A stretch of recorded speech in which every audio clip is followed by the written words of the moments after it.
Okay, good afternoon everybody.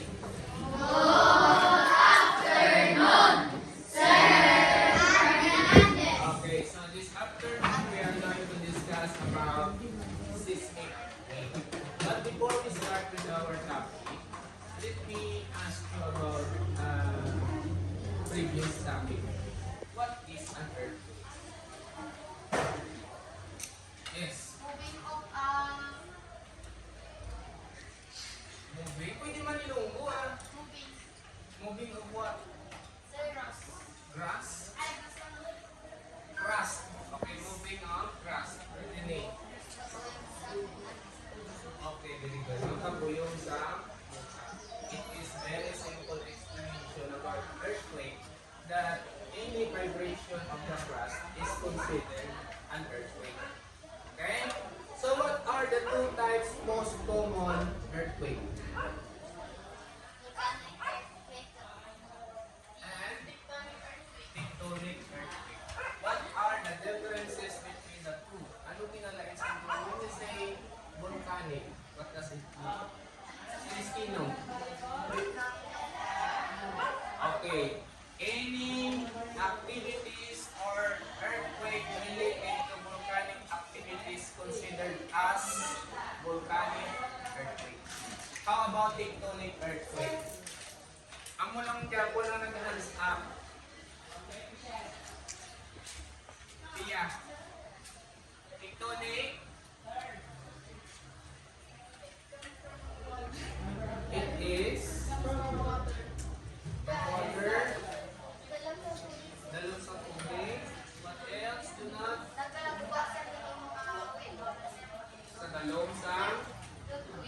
Okay. It is called any sudden breaks of the crust within the soil that can produce any vibration of the soil or the crust can produce type of earthquake, what we call tectonic. Okay? Now, that vibration is what we call a seismic wave. And that's will be our topic for this afternoon. Talking about seismic wave, there are four types of seismic waves. We have number 1, number 2, number 3, and number 4, love waves. P waves is a wave composed of look like this. Two types of waves under what we call P waves is are compression and expansion. What are the difference between compression and expansion? Okay, very good. Ang compression na lumukot, ang expansion na based in our illustration. How about S waves? Based in our illustration, what is the movement of the wave or vibration?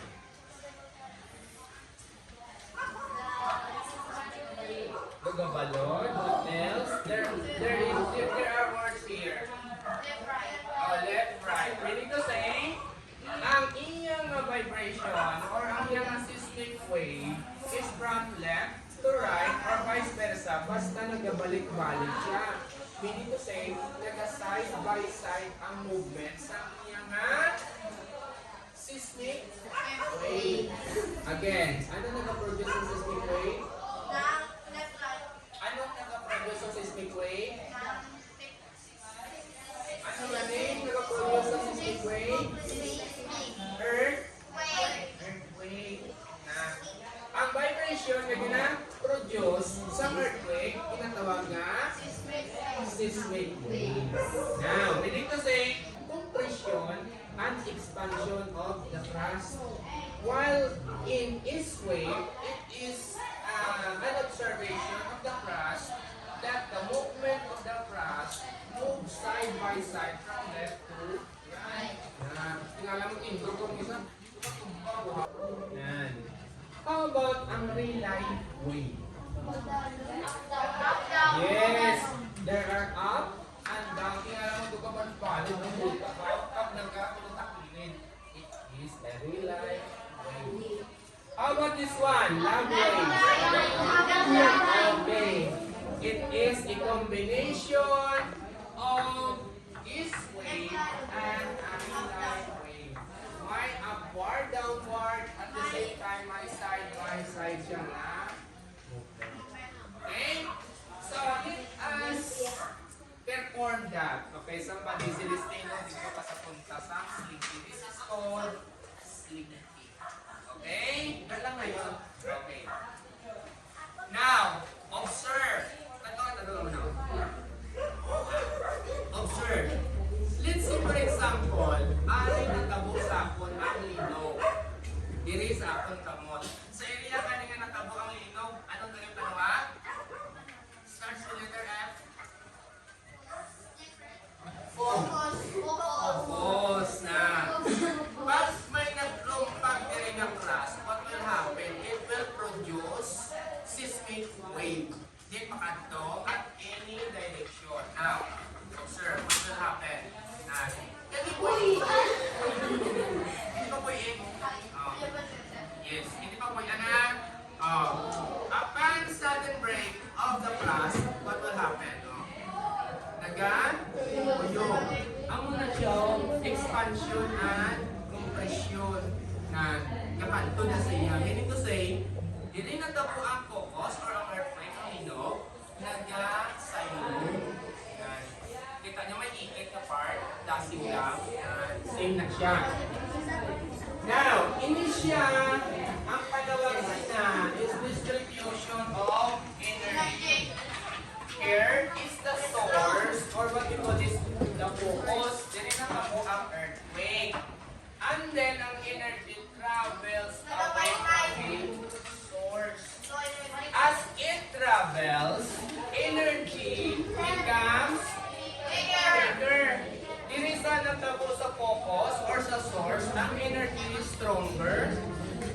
After ang energy nag-travel sa surface or sa crust, stronger energy becomes weaker energy. Kita nyo, ang iyang intensity, halin diri puso katama, taas, paglambot diri na hinay. Kasi because, nga within the source or focus, the energy is strong. As it goes away from the source, the energy becomes weaker and weaker until such time na may ara siya distance na hindi mo na siya mapagtsaka. Okay, another, Celestino, dito ka sa yati, di pa bulo yan.